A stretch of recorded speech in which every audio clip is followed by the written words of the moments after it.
നമസ്കാരം. മലയാളി വാർത്തയിലേക്ക് സ്വാഗതം. ചലച്ചിത്ര അക്കാദമി അധ്യക്ഷ സ്ഥാനം രഞ്ജിത്ത് രാജിവെച്ചു. ബംഗാൾ നടിയുടെ വെളിപ്പെടുത്തലിന്റെ അടിസ്ഥാനത്തിലാണ് തീരുമാനം.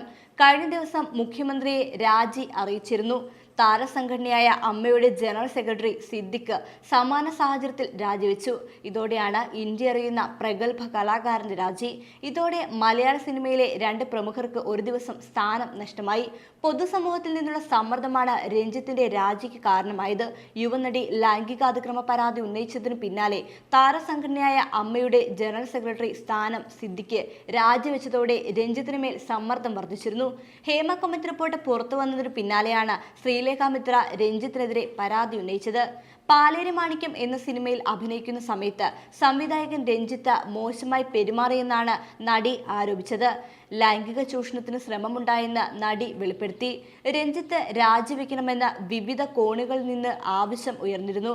വയനാട്ടിലെ റിസോർട്ടിൽ താമസിക്കുകയായിരുന്ന രഞ്ജിത്ത് ഔദ്യോഗിക വാഹനത്തിലെ ബോർഡ് മാറ്റിയാണ് ഇന്നലെ കോഴിക്കോട്ടെ വസതിയിലേക്ക് പോയത്. നടൻ സിദ്ദിഖ് അമ്മയുടെ ജനറൽ സെക്രട്ടറി സ്ഥാനം രാജിവെച്ചതിന് പിന്നാലെയാണ് രഞ്ജിത്തിന്റെ രാജി. സിനിമാ മേഖലയിലെ സ്ത്രീകളുടെ പ്രശ്നങ്ങൾ പഠിക്കാൻ നിയോഗിച്ച ഹേമ കമ്മീഷന്റെ റിപ്പോർട്ട് പുറത്തുവന്ന സാഹചര്യത്തിൽ സർക്കാർ രഞ്ജിത്തിനെ സംരക്ഷിക്കുന്നത് തെറ്റായ സന്ദേശം നൽകുമെന്ന ഇടതുമുന്നണിയിൽ തന്നെ അഭിപ്രായം ഉയർന്നിരുന്നു. എന്നാൽ സാംസ്കാരിക മന്ത്രി സജി ചെറിയാൻ രഞ്ജിത്തിനെ പിന്തുണയ്ക്കുകയാണ് ചെയ്തത്. വിമർശനം കടുത്തതോടെ സർക്കാർ കേന്ദ്രങ്ങൾ രഞ്ജിത്തുമായി സംസാരിച്ചു. പിന്നാലെ രാജ്യസന്നദ്ധത രഞ്ജിത്ത് അവരെ അറിയിച്ചു. സിദ്ദിഖ് രാജിവെച്ചതോടെ രഞ്ജിത്തും രാജിക്കത്ത് സർക്കാരിന് കൈമാറി. ചലച്ചിത്ര അക്കാദമിയുടെ പ്രവർത്തനവുമായി ബന്ധപ്പെട്ടും രഞ്ജിത്തിനെതിരെ നേരത്തെ വിമർശനം ഉയർന്നിരുന്നു.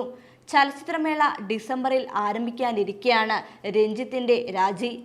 പാലേരി മാണിക്യം സിനിമയിൽ അഭിനയിക്കാൻ വിളിച്ചു വരുത്തിയ ശേഷം രഞ്ജിത്ത് വളകളിൽ തൊടുന്ന ഭാവത്തിൽ കയ്യിൽ സ്പർശിച്ചതായും മുടിയിൽ തലോടിയതായും ബംഗാൾ നടി ശ്രീലേഖ മിത്ര വെളിപ്പെടുത്തിയിരുന്നു. കഴുത്തിൽ സ്പർശിക്കാൻ ശ്രമിച്ചതോടെ മുറിയിൽ നിന്നിറങ്ങി.